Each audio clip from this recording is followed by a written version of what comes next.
Cyber attacks, everybody. Whoo! Good way to start a Tuesday morning. The small town of Hamilton, actually a big city, hit by a ransomware attack. City says for the first time since incident paralyzes services.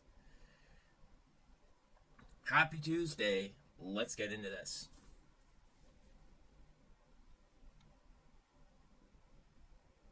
This is what happens when your city has no defenses against people hacking into your system.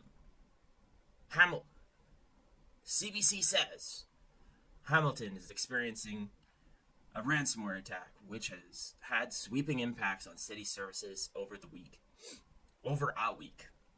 City manager Marnie Clucky named the nature of the cyber attack for the first time during a virtual call Monday afternoon alongside Mayor Andrea Horwath. The call was the city's first media conference since breach began on February 25th. First, it starts with hospitals all over Canada. Now, a whole city just gets attacked, shuts down.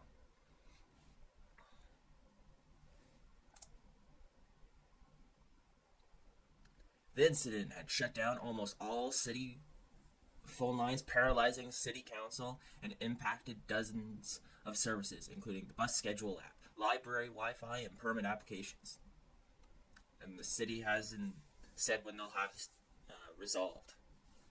Clucky said, "It's impossible to know how long it'll take us to get fully up and running again." Well, I can tell you, at my job, this is exactly why they implemented two-factor identification with everything. They have VPNs for everything, and they have practice security spam things that they send out. So they the IT team literally sends out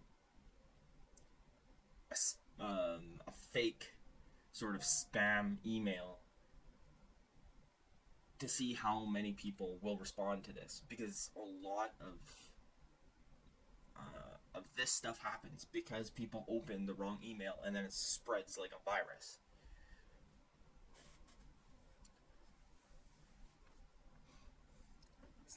Clucky said the city has insurance coverage for cybersecurity breaches, she said. Ransomware attacks can be devastating. Well, yeah, no, ransomware is a type of malicious software that denies a user's access to a system or data until a sum of money is paid, according to the Canadian Centre of Cybersecurity.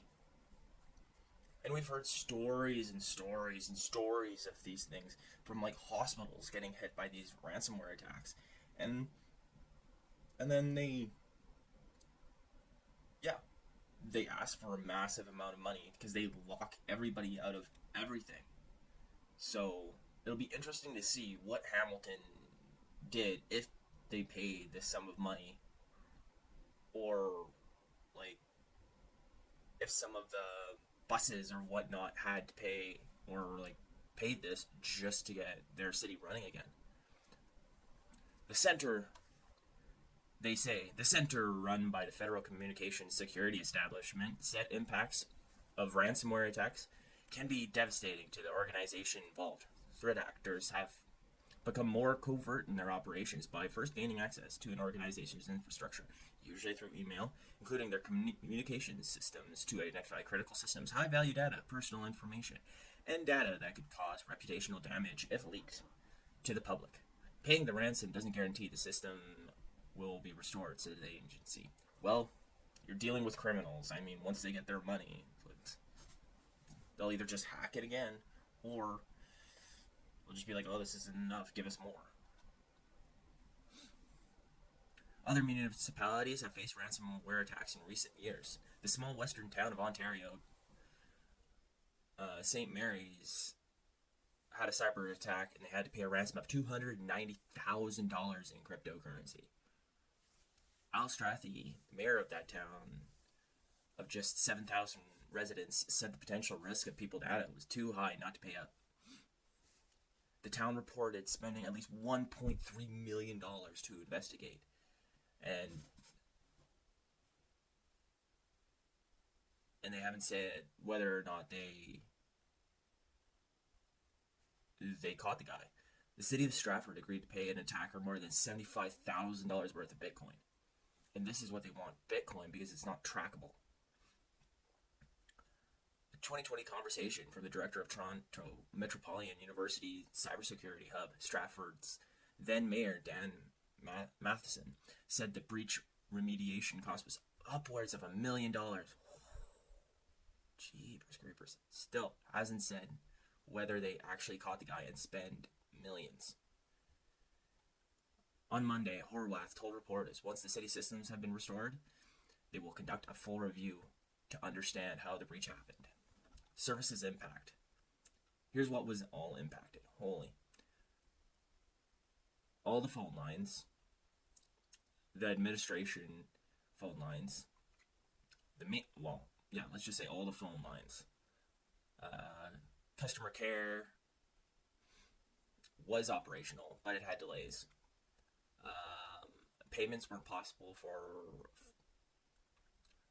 fire prevention, open burn permits, dog licensing, animal services, business licenses. Holy business licenses and permits. That's bad. That's bad.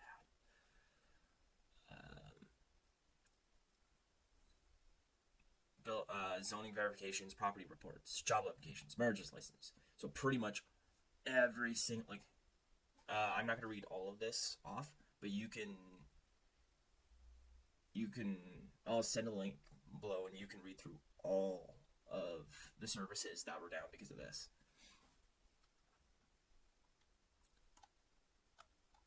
And here it says monthly payments will be issued. So that means payments weren't going out. That could just ruin a guy.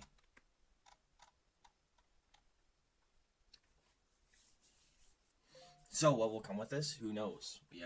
Will somebody get caught because of this? Who knows? I'll keep my eye on what goes on with Hamilton, and hopefully they catch this guy, because, like we saw before, multiple towns have been having this problem, and we can't keep paying these guys off, especially in Bitcoin that's not trackable.